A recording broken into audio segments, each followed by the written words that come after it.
A gente vive em um tempo em que tudo passa muito rápido. Um vídeo dura poucos segundos, uma notícia é substituída em poucas horas e as fotografias parecem existir mais para serem publicadas do que lembradas. Mas a arte ainda parece desafiar essa lógica. Algumas obras atravessam séculos, outras existem por horas, algumas poucas horas e ainda assim permanecem na memória de quem viu. A pergunta de hoje é a seguinte: o que é que faz a arte continuar sendo arte? Eu sou o Vitor Krigo, esse é o Diálogo da Cidade e você está convidado para fazer parte dessa conversa. E aqui no nosso estúdio, para poder dialogar com a gente, eu recebo meu amigo de longa data, professor, arte educador, Ricardo Arte, tem arte no nome para vir falar sobre esse assunto. Nossa querida Pitil Bonfim, que já participa com a gente aqui da TV Câmara, curadora, artista plástica, cenógrafa. Com certeza vocês vão contribuir bastante para esse assunto. Galera, quero começar o seguinte: para a gente dar pontapé aqui nesse assunto, o que vocês definiriam como arte? Vou deixar a Pitil começar. Sério? Sério. Vamos lá, a gente vai jogando um para o outro. Olha que pergunta muito complexa. Vamos pensar um pouquinho. Assim, eu acho que é difícil ter só uma definição, vamos dizer assim. A arte ela vem mudando e vem incluindo inúmeros materiais novos, procedimentos. Você vê, por exemplo, a performance começou nos anos 60, 70, então foi uma interação da arte com o teatro, vamos dizer. E aí aquela performance é uma coisa que dura pouco tempo, mas, por outro lado, tem um vídeo, daí registra com vídeo, e daí aquele vídeo passa a representar aquela performance. Então, assim, eu acho que a gente tem uma situação bem ampla e complexa sobre arte, porque tem a parte de pesquisa, criatividade, as relações culturais, a diversidade dos povos, né? E o aprofundamento de uma ou outra pesquisa.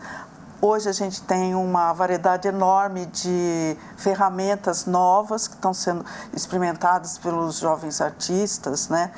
E que eu acho que essa pergunta, o que é arte, ela está cada vez mais aberta.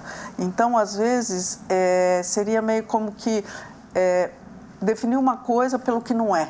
Sabe? Uma coisa assim, talvez, sabe? Então, por exemplo, uma coisa que se falava antes sobre artesanato, sobre a cultura popular, tinha uma certa divisão sobre essa situação do que era artesanato e do que é arte, né? E hoje a gente vê que essas coisas já estão misturadas. Então tem, por exemplo, toda aquela tradição do artesanato, inclui materiais, inclui maneira de fazer, o que está ali numa região, vamos dizer, de bordado, na outra já está fazendo diferente. Então vem de uma tradição que vai se repetindo, não sei o quê. E isso hoje está incluído como arte, então a gente não vai separar mais esses campos, entendeu? Ricardo? Eu vou complementar, porque a Pitil já deu um show, mas eu vou ir muito no que eu faço dentro de sala de aula com os meus alunos, né, os jovens estudantes. Dizer que assim, é importante entender a arte como comunicação. Desde que o mundo é mundo e que a espécie humana precisou se manifestar, mesmo quando não existia, né, a linguagem escrita, registrada, né, do jeito que nós conhecemos hoje, o ser humano já tinha necessidade de se expressar. Então, essa necessidade humana faz com que a arte seja uma comunicação. E é óbvio que se a gente vive, né, esse mundo agora, contemporâneo, que tem uma evolução de tantas novidades, sejam elas nas áreas mais diversas, na arte não seria diferente, né, Tio? Então, assim, é exatamente isso. Tem tantos materiais, tantas formas para se comunicar, para expressar seu sentimento, sua ideia e contar a história que estamos vivendo neste momento. Né? A arte também teve essa função num determinado tempo. Estamos contando histórias e a gente precisa contar essas histórias daquilo que estamos vendo, vivenciando. Novos materiais, novas possibilidades, novas misturas. Então eu diria que a arte é uma forma de se comunicar e a expressão artística, sim, ela está cada vez mais extensa. A gente vai conversar ainda mais sobre esse assunto. Vocês provavelmente já encheram a cabeça de quem está nos assistindo de perguntas, de reflexões, mas agora a gente vai trazer mais uma participação para essa conversa. Quem vai somar aqui dessa vez é a Ana Clara, que é pesquisadora, é artista visual. Ela conversou com a nossa produção e respondeu o seguinte questionamento: a arte precisa durar para ter valor? Vamos conferir, depois a gente volta aqui para repercutir a fala dela.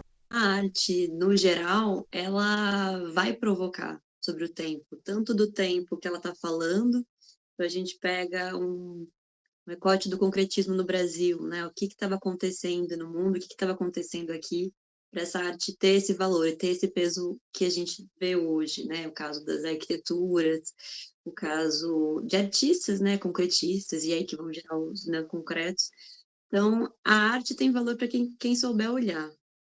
A arte efêmera, né, essa arte que dura pouco, ela pode acontecer nas artes visuais, mas também pode acontecer em outras linguagens. Ela convida a gente a pensar que tudo passa, que tudo está ali só por um instante. Acho que o exemplo mais comum é o caso da Nelly de Azevedo, que tem monumentos mínimos, né, que são esculturas no gelo, que ela faz pequenas miniaturas, né? Então são pessoas pequenininhas de gelo, ela escolhe um lugar aberto, convida voluntários para fazer essas esculturas, artistas que vão fazer performance, a performance pode ser entendida, né, como uma arte do corpo, a arte que tem um programa, então você tem uma ação que você vai fazer e repetir, e ela vai acontecer naquele momento. Se for acontecer em outro momento, já passou, né? Isso é muito característico da arte contemporânea para cá, talvez por todo o contexto do mundo atual, né? De aceleração das notícias, de aceleração dos acontecimentos. É o caso da música, né? A música, ela acontece naquele momento ali e agora. Quando a gente grava essa música, já é uma reprodução, já entra no campo não daquele momento, mas de um registro daquele momento, já não é mais o momento que está, né? A arte efêmera vai convidar a gente a pensar sobre o aqui e agora. Então, dentro da minha pesquisa em arte, o material que eu mais uso, e na arte contemporânea os materiais contam muito sobre qual é a poética do artista, eu uso o papel. Eu acho que o papel, ele é frágil, de uma maneira poética, ele também é resistente à sua maneira, né? Ele não é invencível ao tempo, mas ele vai marcar o nosso tempo no mundo. Então, tem papéis que nos acompanham desde a nossa certidão de nascimento, boletim de escola, os cadernos que a gente estudou, os livros que a gente leu, até a nossa certidão de óbito, né? Então, o papel, ele acompanha a gente ao longo dessa jornada inteira da vida. E dentro dessas invenções com papel, eu fiz um trabalho muito interessante sobre o Enem, onde eu misturei papéis das provas que eu fiz, eu que tive, né, o Enem na minha trajetória, né, ter feito a faculdade pelo Enem, né, sendo bolsista do ProUni, fez toda a diferença na minha vida, e os papéis de loteria. Então, eu brinco com essa questão da prova, do formal, mas também tem um pouco de sorte, tem a questão da alternativa certa, a gente tem que acertar, só tem uma opção, né? Da mesma maneira que o senso comum vai dizer que só tem uma maneira de ser feliz, você vai ser médico, advogado, ou engenheiro, e o papel vem nesse lugar, né, de como uma prova, como um pedaço de papel pode mudar a vida de alguém. E o quanto isso é benéfico, mas o quanto isso pode ser maléfico, né? Quanto é colocar a prova, né? Eu vejo o Enem também como uma performance. Você tem 6 horas para fazer esses últimos 3 anos valerem a pena. E eu consigo tudo isso no papel. Então, a gente pode chamar de efêmero no sentido é um recorte, né? É uma fotografia de um tempo dentro do Brasil, dentro da comunidade jovem. A prova do Enem, ela tem esse valor, ela é um documento do seu tempo. E cada edição, né, vai ter a sua abordagem, né? Depois disso eu fiz trabalhos com papiro, fiz trabalhos com papéis em outros idiomas, trabalho com papéis coloridos. Então, dentro da mesma materialidade, a gente pode falar, né, desses papéis que a gente opera, desses papéis que que são frágeis, né? Mas tem sua beleza por isso. Obrigado, Ana Clara, pela participação, pela contribuição aqui na nossa conversa e está convidada para vir até aqui no estúdio.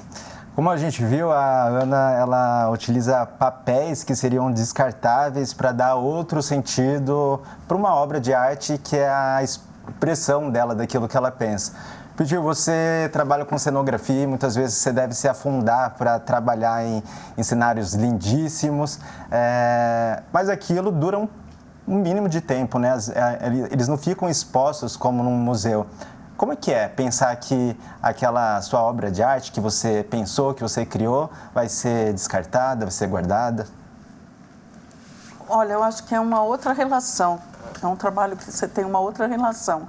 Porque, na verdade, quando você vai fazer um cenário, ou vai trabalhar o figurante, o seu trabalho tá de suporte para um diretor, para um grupo que quer levar uma estética e uma discussão para aquele trabalho. Então, por exemplo, mesmo que seja, sei lá, um trabalho tipo um Hamlet ou alguma obra mais tradicional e, de repente, quer trazer um caráter mais contemporâneo, então a gente vai discutir isso e daí eu vou trabalhar toda essa pesquisa, vou fazer uma pesquisa sobre materiais, mas tudo voltado para essa origem principal, que é a intenção do diretor e desse grupo. Então, o meu trabalho ali, ele não é o principal, o meu trabalho ele é um suporte para acontecer uma coisa em conjunto de grupo, entendeu? E é muito gratificante quando eu consigo fazer esse trabalho e ele está lá nesse suporte e ele não é o principal da cena. Se ele começa a ser uma coisa que ele é o principal, só que ele está sobrando, ele não pode sobrar, ele tem que estar integrado com aquilo que está acontecendo, sabe? Então, é desafiador, mas como eu também estudei um pouco de arquitetura e design, então esse conhecimento, demorei um pouco para perceber que isso me ajudava muito, entendeu? Depois, com o tempo, eu fui vendo que eu tinha noção de espaço e de criar esses elementos de design tal que você precisa criar mesmo as peças, né? Então, é bem legal, eu gosto muito, é um trabalho que eu gosto muito de fazer. A Ana Clara pegou papéis, né, como a gente disse, que são coisas que seriam descartáveis, e ela deu outro sentido. Vocês acham que o que dá mais valor à arte? É o olhar do artista, é o material? Eu acho que os dois. Não posso descartar o sujeito, a pessoa que se sensibilizou com aquele material, com aquele espaço, com aquele ambiente, e vou voltar à questão de se comunicar. E aí a Ana pega essas provas que até então seriam realmente descartadas e ela dá um outro olhar. Então, essa provocação do artista, para mim, é muito interessante. Então, assim, houve algo que a incomodou, né? Enquanto ser sensível para aquele momento da prova e por tudo que tem de sentimento e de indagações e de questionamentos e provocação. Acho que o papel do artista também, não sei se o Pitiu acha, é de também dar uma provocadinha. E aí, vocês jogaram suas provas do Enem fora, né? Olha só o que eu pude fazer com ela. Né? E aí eu posso fazer com que ela seja eternizada, dependendo da forma como eu apresento essa obra, como ela pode também ser uma obra efêmera. Você falou da construção do cenário, e a Pitiu usa muito essa experiência de que assim, ele é a base para uma outra escultura artística, né? Que é o do teatro e a da interpretação. Se eu pensar nessa questão do descartável ou não, quando eu penso na arte urbana, de repente, um mural num espaço aberto, num prédio, seja ele público ou privado, um trabalho de grafite, né? Ele sabe-se que ele vai ter um tempo, né? A própria ação do tempo, se for externo principalmente, sol, chuva, enfim, clima, vai resultar que aquele trabalho surge para desaparecer com o tempo. Mas o que é o mais interessante do artista é que ele mostrou, tocou, sensibilizou Provocou, muitas né? pessoas e a provocação. Rapidinho para a gente depois ir para um próximo passo do nosso programa, pensando nessa questão da efemeridade, do tempo, da arte, o olhar do artista muda, as pessoas que admiram a arte do artista mudam, as tecnologias mudam. Vocês acham que coisas que eram entendidas como arte, elas podem deixar de ser arte? Eu acho que a gente vive num mundo em que tudo está mudando, né? Acho que coisas que eram entendidas como arte, se eu pegar numa estrutura acadêmica clássica, a pintura num quadro, acho que até hoje ela se mantém. A Pitiu também citou a questão de produtos manuais, né? Que hoje viraram artesanatos, né? Sim, sim. E o olhar que se tem, na verdade, hoje em dia para o artesanato, que até então, até um tempo atrás, não muito tempo, né, Pitiu? Tinha um olhar secundário. E hoje começamos a olhar dando valor. Né? Essas pessoas que manipulam esse material e que constroem e que produz, elas também são artistas. E essa simplicidade, talvez, do não ter o conhecimento acadêmico ou recursos muito rebuscados, não pode desmerecer ou diminuir o valor dessa obra de arte. Eu acho que tem também uma coisa que é muito legal, que é os artistas estão investigando muito esses processos artesanais, né? Então, você vê hoje, por exemplo, muitos trabalhos, muitas obras que trazem, por exemplo, tapeçaria, trazem bordados, fios, lã, resgates, muitas coisas assim, roupa usada, sabe? Então, é um olhar mesmo sobre que dialoga com o nosso dia de hoje, né? Que é da sustentabilidade, da reciclagem, da reutilização de coisas que não precisam ir embora, não é? E a pessoa vai trabalhar com esses materiais, mas ela vai um ponto além, ela vai lá na origem ver como que essas pessoas, esses artesãos trabalham esses materiais, porque é muito precioso, porque é uma coisa que vem de uma tradição, então vai lá naquela fonte, trabalha junto, investiga e depois pode se apropriar no próprio trabalho, entende? Com essa técnica ou de uma outra maneira, né? E apresenta para a gente com alguma outra discussão que não é aquela do artesanato que ela está fazendo, mas tem um diálogo grande, entende? Entre a técnica, o material e depois a visão dessa artista que está trabalhando com isso. Vamos dar seguimento aqui ao nosso programa. A gente separou algumas das imagens mais consagradas da história para enriquecer aqui o nosso olhar sobre arte e o tempo. Vamos dar uma olhada. Nesse momento a gente está vendo o beijo do Hotel de Ville, clicado pelo Robert Doisneau, e simboliza o romance pós-guerra em Paris, né? A próxima é a menina do Napalm, a imagem fortíssima do fotógrafo Nick Cutch, que chocou o mundo ao registrar os horrores da guerra do Vietnã. Essa daqui é incrível, a garota afegã, né? Um retrato icônico da jovem Charbagh lá, foi capturada pelo Steve McCurry. E a foto, inclusive, foi comparada à pintura do Leonardo da Vinci da Mona Lisa e foi chamada de a Mona Lisa do Terceiro Mundo. Essa história, tenho certeza que todo mundo lembra. Essa daqui, o nosso brasileiro consagrado, Garimpo da Serra Pelada, foi fotografada pelo Sebastião Salgado. Outra imagem fortíssima que chocou o mundo ao mostrar milhares de homens cobertos de lama, subindo em escadas precárias, parece até um formigueiro humano, né? Essa é considerada uma das maiores obras documentais do planeta.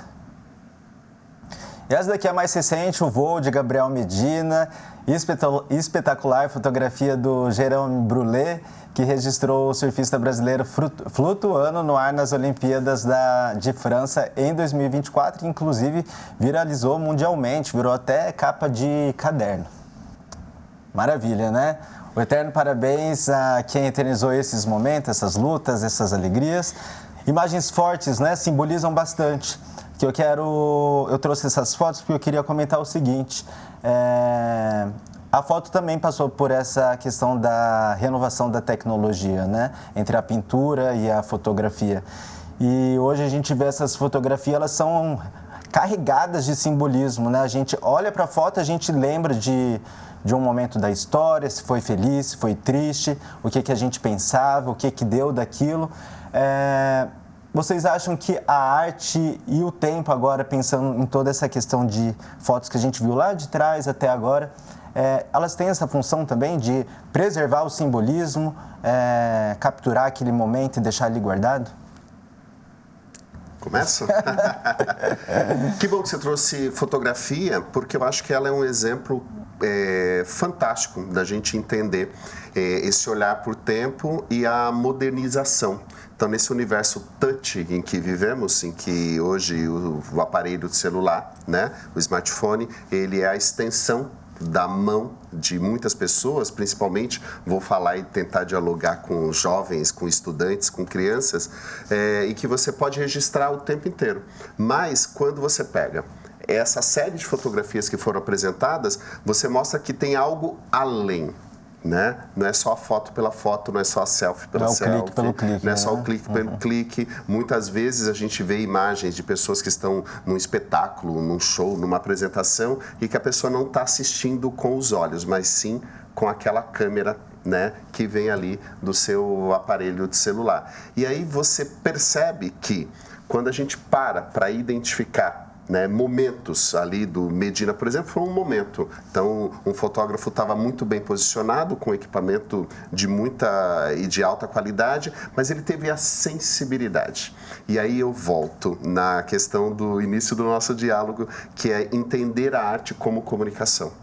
Então, um registro do Sebastião Salgado, ele está denunciando, ele está fazendo um olhar crítico, né, dele enquanto ser humano, enquanto observador e com toda a técnica, que a gente não pode esquecer, né, ele é um pesquisador, ele é um artista, ele mudou várias vezes de câmeras, de lentes e de situações para poder fazer o registro. Então, esse cuidado que se tem, e aí a gente vai falar do tempo. Então, a gente chegou a um tempo em que a gente tem uma tecnologia abundante, né? Essa era extremamente tecnológica, mas a gente ainda se depara com a sensibilidade do artista que fez a foto e a sensibilidade de quem é tocado, né, por aquela imagem. E quando se sabe um pouco, por isso que é importante a pesquisa, o se aprofundar, o estudo, quando se sabe um pouco da história, né, a guerra do Vietnã e aquela foto, então você traz uma série de outras informações e de outras conexões e aí você percebe. A arte, neste caso, ela não é efêmera, né? Ela veio para ficar, esse registro existe e ainda bem que foi exposto para todo mundo, para que a gente pudesse ver, né, pelo menos através de uma imagem e se sensibilizar. Ou não. Eu acho que falou tudo, a gente ainda tem bastante coisa para falar, tem mais 2 blocos, ainda bem. Gente, a arte sempre acompanhou o seu tempo e o tempo em que a gente vive é marcado pela velocidade.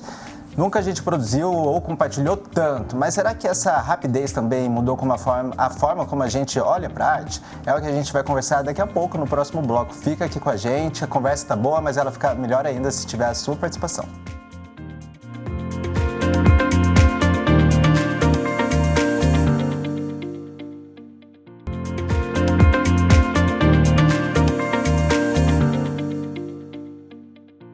De volta com o Diálogos da Cidade, para você que chegou agora pelo canal da TV Câmara de São José dos Campos. Hoje a gente está conversando, refletindo, trocando conhecimento sobre a arte e o tempo.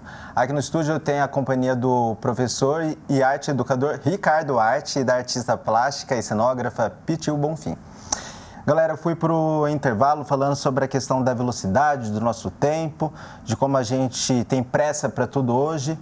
Vocês acham que essa dinâmica dos dias atuais mudou como se dá uma obra de arte, como a gente vê a arte? Acho que sim. Você vê que nos exemplos que você trouxe de foto, aquelas fotos, elas são um registro raro de uma situação que impactou na época.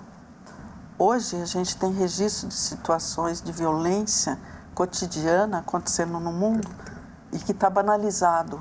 Então tem uma exaustão da imagem.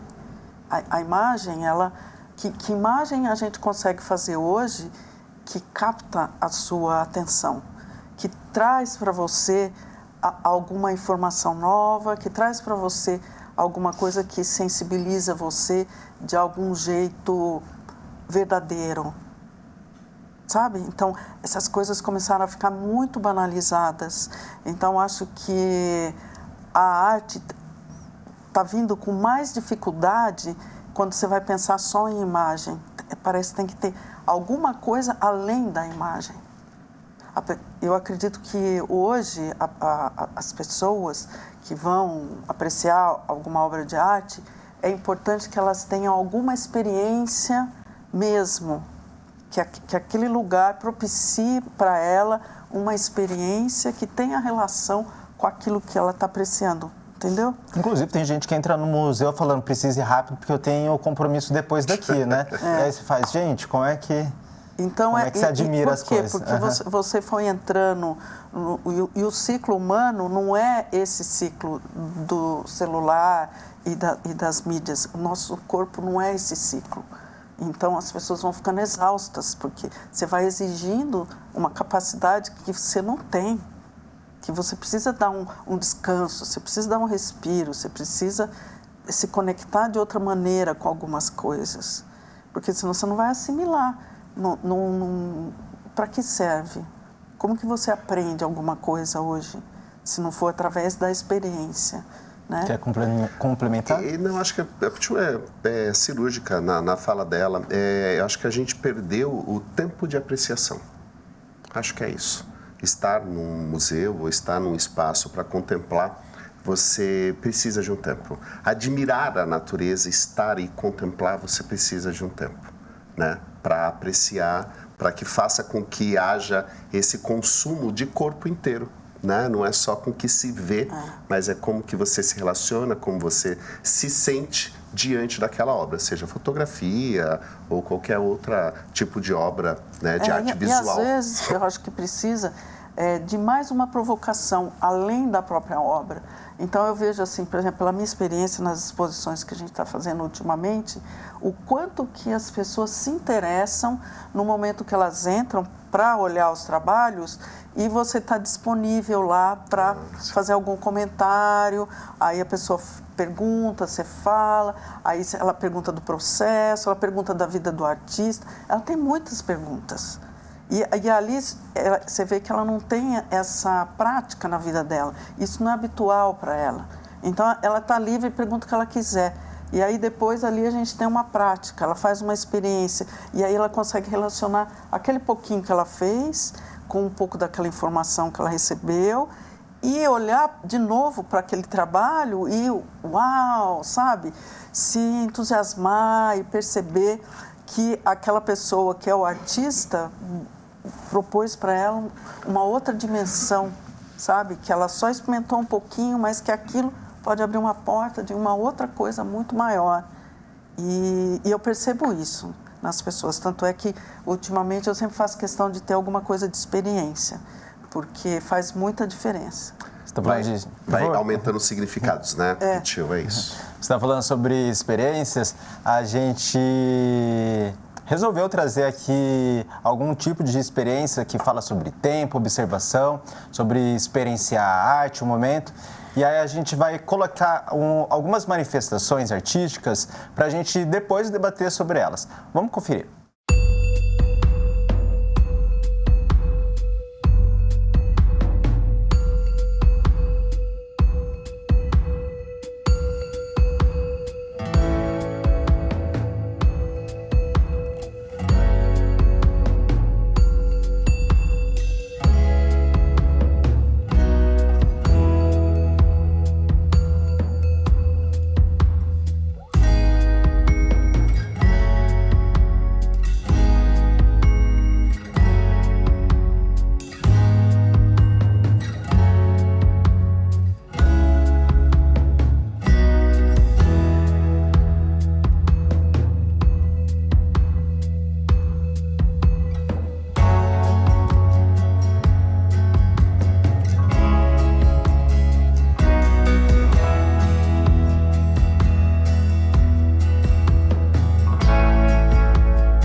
Vocês conheciam essas experiências? Conhecem esses artistas? Provavelmente, né? Sim. Eu queria trazer uma questão que eu achei em comum deles, que todos eles utilizaram o tempo como matéria-prima para o resultado da performance, da arte deles. O que vocês pensam sobre esse tipo de performance? Posso? Claro. É para dialogar, não fica jogando um pro outro. Não, vamos lá. Deixar o espaço de pensamento. Sem fugir. O quanto tempo também incomoda a essas pessoas, né? O sujeito que está criando uma obra de arte, ele é um observador do seu tempo. Então, entender esse artista como um sujeito que está incomodado, como um sujeito que precisa se expressar. E se a gente tem um mundo, né, em que tem uma evolução de muitas coisas o tempo inteiro, a gente é atacado o tempo inteiro por muita informação, das mais diversas, o tempo inteiro. Às vezes informação que você nem deseja. Então esse artista parar um determinado momento para fazer uma observação do tipo de material, do elemento e brincar, interagir, questionar e apresentar uma obra que o seu corpo está produzindo através desse tempo e daquilo que ele está vivenciando. Então, esse olhar do artista diante do momento, né, em que ele está nessa história, vivenciando, seja ela uma história positiva, negativa, uma crise, aquilo como que a situação externa também o incomoda, o ataca, o influencia no seu corpo e trazer o seu corpo para produzir arte. Mais uma vez, eu acredito que é uma forma de você provocar e fazer com que as pessoas olhem, e aí vem o famoso questionamento, mas isso é arte? Né? Que é tão comum, mas isso é arte? E aí a pergunta que eu acho que tem que fazer é ao contrário, por que isso não seria arte? A Marina, inclusive, passou por isso muitas vezes, né? Isso é arte? Dela, isso. Então, assim, é fazer essa pergunta voltar. Por que isso não seria arte? Porque ainda há uma questão de achar que a arte é aquilo que estava na estrutura acadêmica, dos livros antigos, era aquilo que se apresenta principalmente dentro das escolas, né? Da matéria e do conteúdo, que muitas vezes ele é recortado, e muito recortado por uma questão do tempo, já que a gente está falando de tempo, e aí trazer esses artistas que pela provocação, pela forma como ele assiste e vivencia e ele monta a arte, eu acho que a pergunta tem que ser feita ao contrário. Por que isso não seria arte? Eu acho que eu vou mais ou menos por aí das obras que foram apresentadas. Quer fazer algum comentário sobre a provocação dessas artes? A Marina colocou uma mesa cheia de objetos, né, para que as pessoas utilizassem da forma que elas quisessem, inclusive colocou até um revólver com munição. Faca, né? Com facas. Eu gosto muito da mandala tibetana, né, que eles passam dias, semanas produzindo aquilo e depois eles simplesmente jogam fora, porque a arte não é a exposição, né? É o trabalho o longo, o árduo, dedicado de fazer aquilo com perfeição. Para aquela produção. E parece o aquelas fotografias assim, são incríveis, o que né? tem em comum, assim, que eu pensei agora, olhando os três, além da coisa do tempo, é a questão de processo, né? Então, por exemplo, dos tibetanos, com certeza, é um processo de disciplina super rígido, né? Naquela construção que já está super bem elaborada. Eles têm que conduzir uma coisa que já está totalmente planejada, né? E eles têm que chegar no fim daquilo. E isso vai demorar, porque é uma coisa quase de grãos e grãos, né? Então, assim, tem um significado muito grande. Tem um significado muito grande, né? Você pode expandir isso para a vida, para qualquer pensamento que você quiser fazer da sua vida, né? Se eu quero alcançar alguma coisa, eu não vou chegar lá, eu vou ter que construir no dia a dia, de pouquinho em pouquinho, para chegar lá. Então, assim, pode ter inúmeros outros recortes que a gente pode ler algumas desses trabalhos, né? Aquele lá, por exemplo, do relógio, é uma coisa assim, entediante, você ficar olhando uma pessoa que nem ele, aquele relógio, isso aqui. Então, a nossa vida também é entediante. Eu, que não presto atenção no meu tempo, também estou ficando entediado, também estou ficando repetitivo, angustiado, né? E não estou prestando, o que eu não estou prestando atenção? Como que eu estou, sabe? Então, acho que os trabalhos, eles podem disparar várias outras relações que a gente pode trazer para a nossa vida cotidiana. Eu acho que quando a gente tem acesso, porque esse é o principal, quando a gente tem acesso a esse tipo de material, a gente consegue entender que o que a gente está deixando de bem feito para as próximas gerações, para as próximas pessoas que vão vir, né? Porque atrás da gente tiveram pessoas que pensaram nisso, né? Dedicaram tempo para produzir coisas que outras pessoas no futuro poderiam apreciar. Vamos dar uma pausinha aqui para a gente dar uma respirada. Acredito que a gente já tirou bastante lição desse bloco, inclusive que vale a pena a gente dedicar tempo para produzir coisas boas para quem vai vir, né? Assim como pessoas lá atrás fizeram por nós.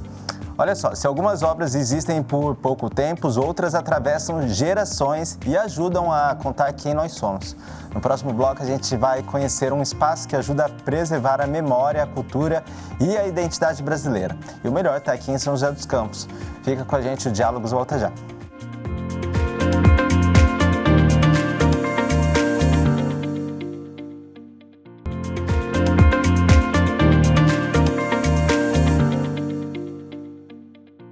De volta com o Diálogos da Cidade, hoje falando sobre arte e tempo. Recapitulando aqui o que já foi tópico na nossa conversa, a gente já falou sobre duração, valor da arte, já conversamos sobre a arte nos tempos de hoje, da velocidade que se impõe sobre a experiência, da produção em massa, bastante coisa. Mas, por acaso, você chegou agora pelo canal 12.3, continua nos acompanhando e você que está participando pelo YouTube da TV Câmara São José dos Campos, você pode seguir ou, se preferir, o nosso programa está disponível na íntegra para você lá no nosso canal, tá bom? O que importa é que você participe, aproveite esse material riquíssimo e muito pela participação dos nossos convidadas. E então, fica com a gente, vamos embora, vamos em frente aqui que o assunto está muito bom. Meus queridos, a gente já falou sobre passado, presente, tempo, como a gente já recapitulou tudo aqui. Eu quero falar agora um pouco sobre os monumentos, as artes da antiguidade. A importância, o Ricardo até falou um pouco sobre o grafite, né, que sobrevive ali ao tempo, em menor duração, em menor escala. Como que vocês veem a importância desses patrimônios na produção da arte ou até mesmo na inspiração deles para o que a gente produz hoje? Deixar com o Pitil. Vai, Pitil, agora é sua. Bom, vamos, assim, tem uma situação em relação aos monumentos que eles, antes, vocês vão lembrar, os monumentos, eles ficavam em pedestais, né? Sempre tinha uma estrutura e colocava lá aquele símbolo que tinha um significado para aquela população, enfim. Ou é um marco civil, é uma coisa histórica, um grupo de trabalhadores, enfim. Está lá, aquele monumento tem um significado, ficava nesse pedestal. Aos poucos, os artistas foram trabalhando e o Rodin é um escultor importante que ele faz isso. Ele tira essas esculturas de cima do pedestal e aí elas passam para o chão. E isso tem um significado muito grande, porque a gente passa a elaborar a escultura diferente dos monumentos, né? Então, por exemplo, você não via obras de arte em monumentos assim. Você via referências a pessoas, a situações que aconteciam na cidade, enfim. E a partir daí, a escultura começou a se expandir, né? Então, eu acho que é muito importante ter esculturas na cidade. Eu acho que é muito importante você estar andando pela cidade e você ser surpreendido por alguma obra de arte. É diferente, por exemplo, você querer ir você entra numa exposição para ver obra, mas você está na rua e você é surpreendido por um grafite, você é surpreendido por uma pintura, você é surpreendido por uma escultura. É uma outra experiência, entende? Ela vira um marco daquele lugar para aquelas pessoas, né? E até mesmo porque, pensando numa questão de período histórico, tinha muito essa preocupação de enaltecer uma determinada pessoa, uma determinada situação, né? Como a Pitiu falou. E quando essas esculturas vêm para o chão, elas se aproximam de você.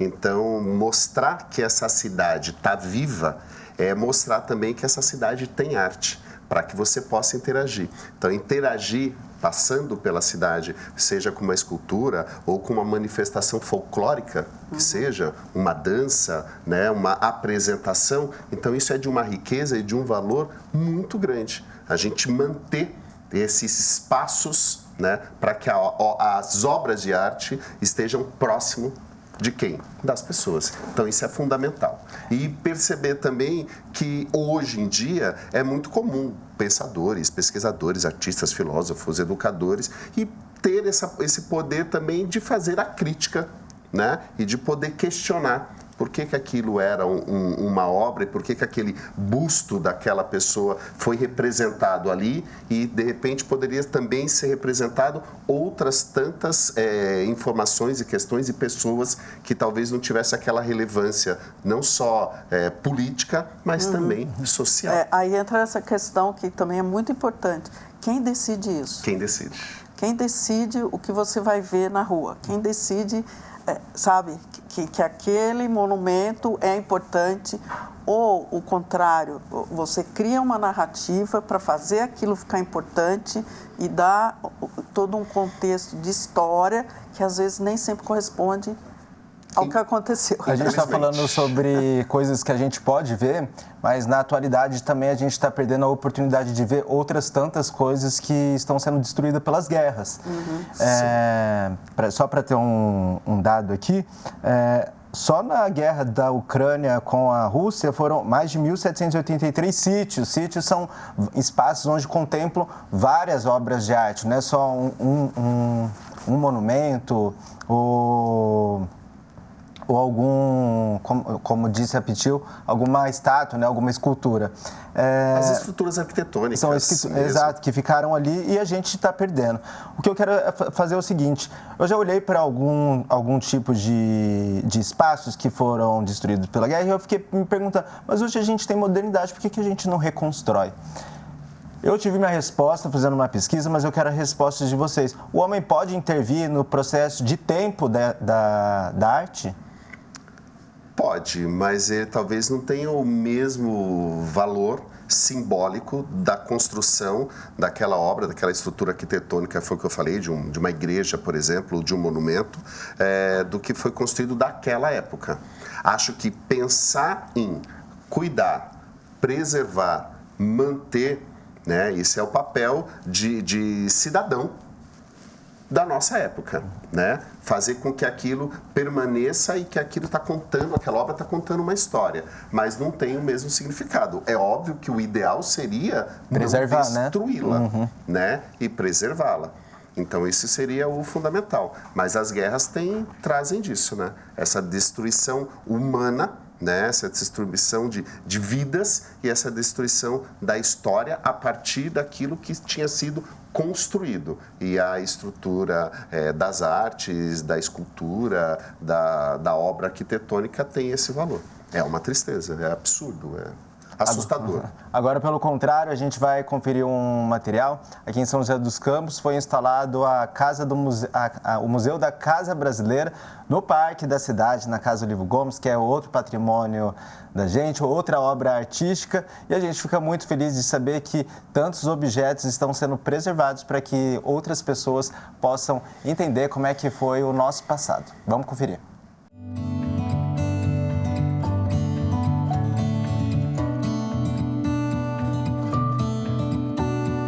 Um imóvel histórico se tornando um espaço de descoberta.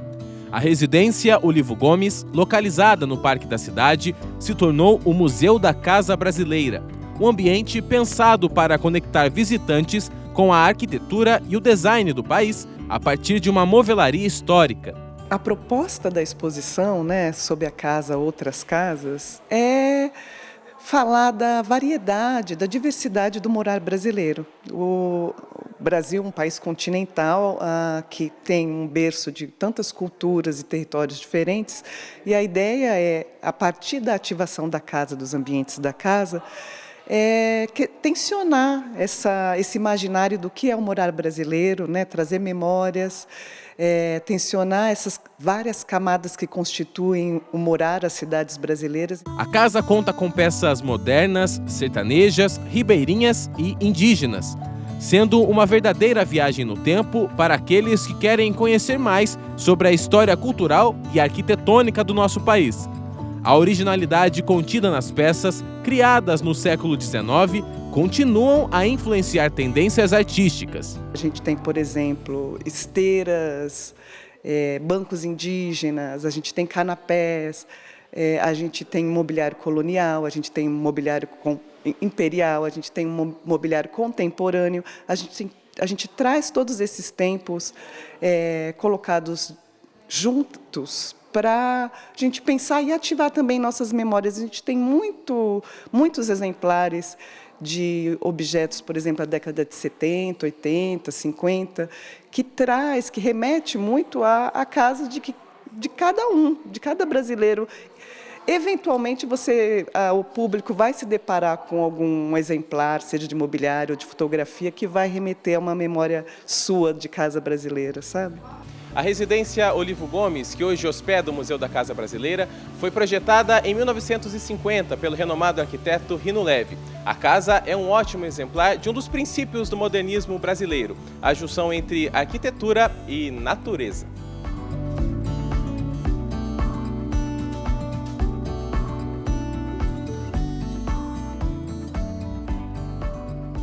Esses dormitórios, eles têm essa janela que é magnífica, espetacular, que tem uma abertura total para o parque, né, que é um parque com paisagismo feito por Roberto Burle Marx, que traz também uma característica de ter uma atuação artística plural, né? Quando você vai ver as plantas do Roberto Burle Marx, a gente até tem um exemplar da planta do parque aqui na exposição. É um desenho que vem do abstracionismo, vem de uma escola concretivista, que trabalha, é quase uma pintura, né? Um desenho que você configura manchas de plantas, de exemplares, de espécimes de plantas nessa paisagem. É um exemplar assim, emocionante mesmo em termos de arquitetura moderna. O museu ainda conta com uma peça muito importante no piso inferior da casa. Um sofá projetado por Rino Leve, que foi criado justamente para Olivo Gomes. De acordo com essa historiadora, o espaço ajuda a destacar a influência de Olivo e da tecelagem paraíba no desenvolvimento da região do Vale. A tecelagem paraíba, ela teve uma repercussão nacional. Ela não teve uma função regional só, ela transpôs. Ela aparecia em propagandas do Brasil todo, a tecelagem paraíba. E aquela região era da fazenda do Olivo Gomes. Por exemplo, o bairro Urbanova, ele era todinho da fazenda Olivo Gomes. Não sei se você sabe. Ele era. Tanto é que onde hoje é a Univap, tá? Onde hoje ou era, né, antigamente, Faculdade de Arquitetura da Univap, naquele lugar que se chama Fazendinha, era o lugar onde Olivo Gomes fundou um cinema. Ele montou um cinema ali para os seus operários. É de uma importância gigantesca para a cidade, é muita história para a cidade. E o Museu da Casa Brasileira já está aberto para todos aqueles que desejam conhecer um pouco mais da nossa história. A visitação acontece de quinta a domingo, das 10 da manhã às 5 horas da tarde. O espaço é aberto para toda a comunidade. A gente acha que essa exposição é acessível a todos mesmo, acessível não só em termos de conteúdo, mas também espacialmente. É uma exposição que facilmente abriga pessoas que têm certa dificuldade de mobilidade, uma exposição muito acessível mesmo, e a ideia é que a família toda possa usufruir.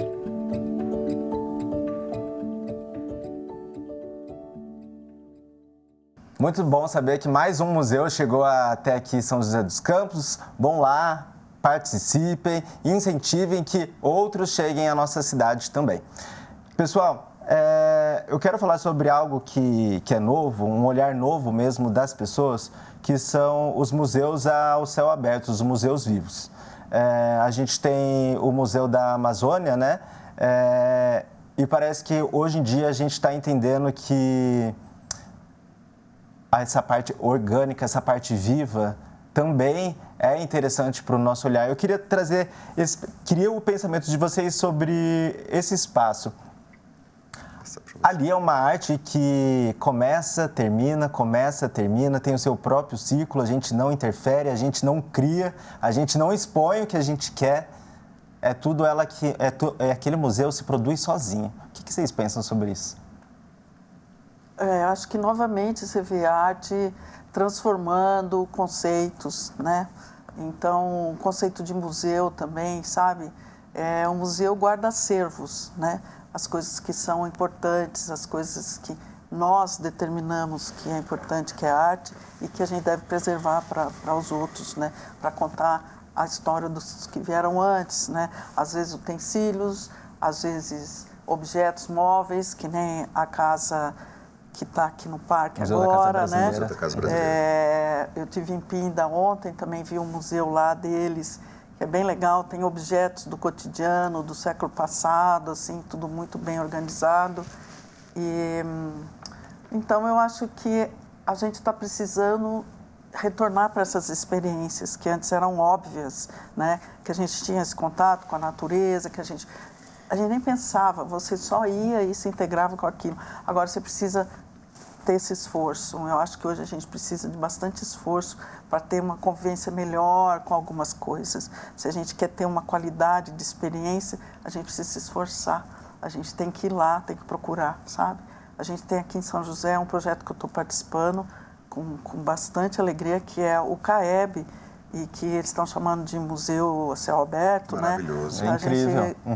Sábado a gente vai abrir mais 3 obras que vão estar instaladas no meio ambiente, que já é um trabalho super bacana que eles fazem há algum tempo, com visita de muita escola, sabe? Muito bem organizado, e agora tem algumas obras que vão estar lá. Então, assim, está sendo uma experiência inédita, muito legal. Ricardo, um pensamento sobre o Museu Vivo? Eu acho super necessário.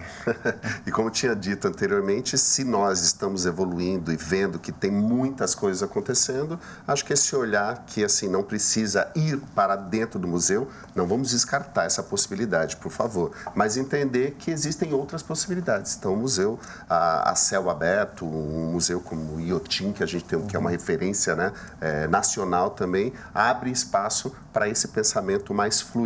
Então, que a gente precisa mesmo ter mais espaços assim. Imagina um Vicentina Aranha inteiro em que as obras estão do lado de fora. O Pode Parque ser da uma proposta, Cidade, Parque né? da Cidade. Não é incrível você poder ir a um museu como esse da Amazônia, observar uma árvore em um estádio e de repente você volta com seus filhos, com seus netos, e aquela árvore já passou por um processo biológico, Sim, né? natural. Aquela arte aconteceu com o tempo dela, né? Sem a gente fazer qualquer tipo de interferência. E respeitar, né? Entender que você tem os tempos, já que estamos falando de tempo. A natureza é muito sábia com relação a isso. O tempo da natureza é de uma sabedoria imensa. Nós que muitas vezes acabamos atropelando e não sabendo respeitar esse tempo. A gente está acabando agora, infelizmente, o nosso programa, mas eu ainda tenho uma perguntinha para vocês. Podemos começar, porque eu vou começar por você, tá bom, Ricardo? Tá bom. Quero saber o seguinte, Ricardo, para você, o que é a arte no tempo? A arte no tempo é isso que a gente está fazendo aqui agora. Tendo esse momento de reflexão e de discussão e entender que precisamos continuar produzindo arte, porque a arte é uma necessidade humana. Entender que o tempo passa, as coisas mudam e, como eu disse, estamos num momento de altíssimo desenvolvimento tecnológico, mas a gente ainda precisa muito de relação humana. E a arte, eu acho que ela nos propicia essa relação humana. Olhando para a cidade de São José dos Campos, a gente tem um número extenso de artistas, né? Pessoas que já estão aí na história há algum tempo. Eu não posso deixar, por exemplo, a Companhia Bola de Meia, que tem um trabalho riquíssimo da cultura e do folclore e mantém ali o trabalho de pesquisa.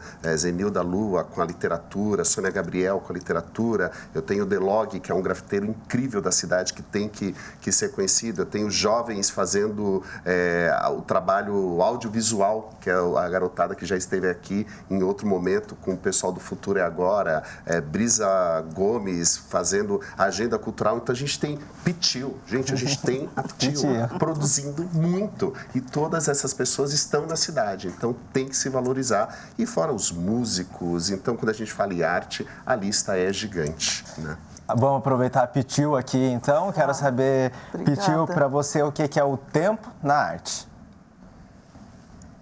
Acho que o tempo na arte é um momento de uma experiência estética que tenha um valor, um valor de expressão, onde possa ser colocado uma expressão individual ou coletiva.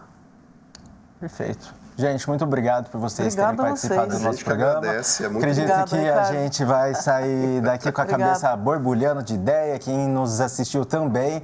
Foi um papo muito gostoso. Agradeço demais por terem aceitado o convite. Obrigada a vocês. Obrigado pela oportunidade. Maravilha. É isso, o Diálogos da Cidade vai ficando por aqui. Muito obrigado pela sua companhia. Eu aproveito para te convidar a nos acompanhar lá nas redes sociais, no @TV Câmara SJC. Você também pode rever este e outros programas no nosso canal do YouTube ou pelo canal aberto 12.3. Eu vou indo já com saudades, mas a gente se vê durante a programação. Tchau, tchau.